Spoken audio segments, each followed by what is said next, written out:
चालू कर. नमस्कार. आपण सगळे कुठून आलात? पुण्यातून. ओके. काल इकडे दापोलीत आलात, आज निघते आता. कसं वाटलं तुम्हाला दापोली? आणि दापोलीत काय तुम्ही नेहमी येत असाल? बरं, कारण तुम्ही फक्त बीच आणि मासे.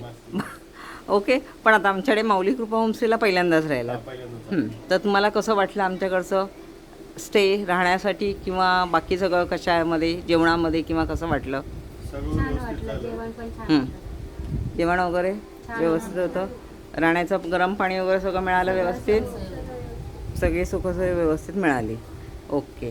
आता तुम्ही निघताय, तुम्ही आता इथून पुढे याच्यापर्यंत जाणार आहात, दिव्यागा. बरं, तुमचा प्रवास सुखाचा हो. आणि कधी परत यायचं म्हटलं तर या. तुमचे कोणी फ्रेंड्स किंवा इतर कोणी असतील तर त्यांनाही आमच्याकडून सांगा. हां, ओके. तुमचा प्रवास सुखाचा हो. धन्यवाद.